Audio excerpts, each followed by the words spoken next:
To create a lot of speed in every stroke, swimmers need a great kick. In order to create a great kick, they need a lot of skill and a lot of strength. Let's help them develop both.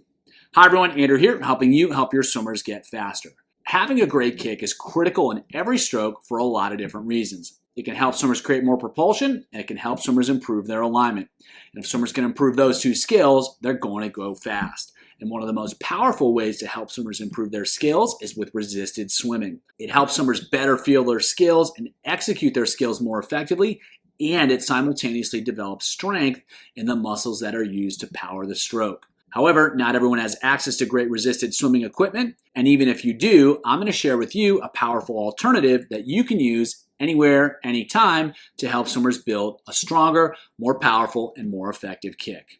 The legs create speed, and so the kick needs to be effective to help swimmers go faster. They have to be able to hold water with the feet, they have to be able to generate speed with the kick, and they have to be able to use the kick to maintain body position. If the kick's not getting the job done, they're not going to be swimming as fast as they otherwise could. And of course, it's not just about pure speed. Swimmers have to be able to sustain their speed throughout the course of their races. The legs need to be fit. They have to have the strength and the power to create high forces, and they have to have the ability to sustain those forces throughout their races. Otherwise, they won't be able to create speed in the first place, or they'll be able to create speed, but they won't be able to hold that speed, and that's going to cause a whole lot of problems on the back half of their races. When it comes to improving the kick, there are significant skill development challenges. For flutter and dolphin kick, the kick happens really fast, and so it's difficult for swimmers to really feel and think what they're going to do with each kick, because by the time they think about it, it's already over. The feet are also small, and they don't put much pressure into the water, and that means there's a lot less feedback in terms of what's happening on the feet. Just as importantly, there's a lot less sensitivity in the feet than there are on the hands. The hands can feel a whole lot, the feet certainly can't, and that makes it harder for swimmers to understand what to do and whether they're doing it well. The skills are also relatively nuanced and harder for swimmers to understand, and because they happen faster, because there's not a lot of pressure, and because of the decreased sensitivity of the feet, it makes improving the skill of the kick pretty challenging.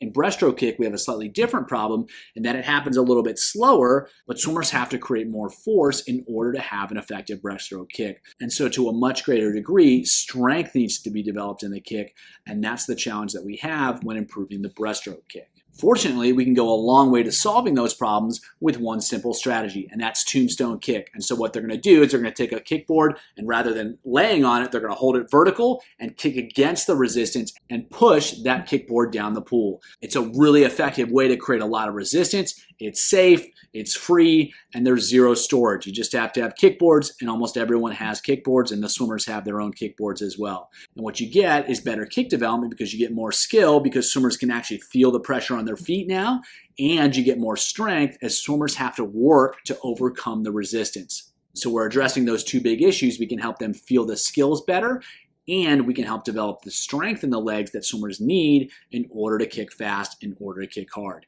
And so it's one of those things that you can do a little bit frequently and get a lot of volume in over time, working against that resistance to help build that skill, to help build the strength, to power a really effective kick. So here it is in action. So he's working against the resistance of the kick, and that's going to create a lot more resistance than if he was laying that board flat on the water. So better able to feel the resistance on the feet and develop the strength in the legs to power that kick. Same idea here, working against the resistance to create more load through the legs, help swimmers better feel the pressure on their feet, and then help them develop the skill and the strength in their kicking. And then flutter kick here. So again, really effective for helping them feel more pressure on the feet, learn how to create more propulsion, learn how to create more speed with the legs. Now, once you start using this strategy, there's ways to make it even more effective. So you can use kick rates to help them to kick faster, especially in butterfly and breaststroke. Doesn't necessarily work so well in flutter kick, but it can be really good for butterfly and breaststroke to help swimmers learn how to work against the resistance at faster rates. You can also add fatigue. You can go longer distances so that they hold the kick against that resistance, or you can just go shorter rest periods so that they're challenged to repeat those skills at high intensity over and over and over again.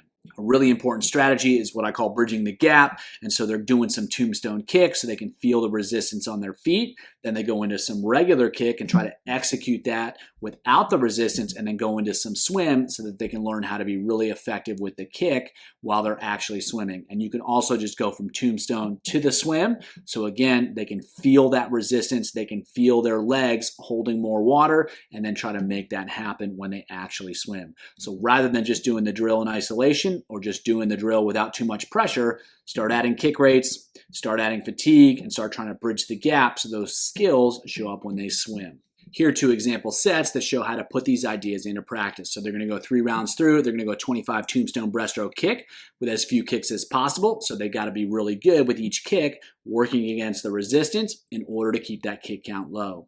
Then they're going to go a 75 breaststroke kick with a board that's billed. They're going to keep the same kick count each 25. And then they're going to go another 25 with a tombstone kick. Then they're going to go 3 50s, 3 kicks, 1 pull, plus 2 kicks, 1 pull. They're going to descend those 1 to 3. And then another 25 tombstone kick. And then they're going to go 5 25s.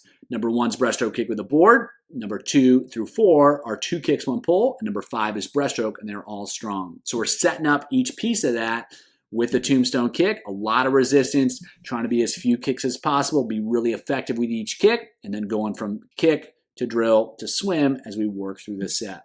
Next set, they're going to go 4 rounds through. They're going to go 4 times 12.5 tombstone flutter kick blast. That's going to challenge the legs, get the skills locked in, as well as create a little fatigue. Then they're going to go 2 25s freestyle, half their racing stroke count, so really low stroke counts. They got to be really good with the legs, and those are fast. And then they're going to go a 50 at 200 race effort. They got to be the same stroke count, both 25s. They got to keep the legs locked in. And then they're going to go 100 freestyle kick with a board to send those 1 to 4 to strong at the end of that. So we're getting the legs tired on the 12.5, but locking in the skills as well. And then going 2 25s at a low stroke count, really trying to be fast, and they got to create that speed with the legs, and then going into pace, and then swimming it off with some kick. But that swim off is getting more and more difficult each and every round.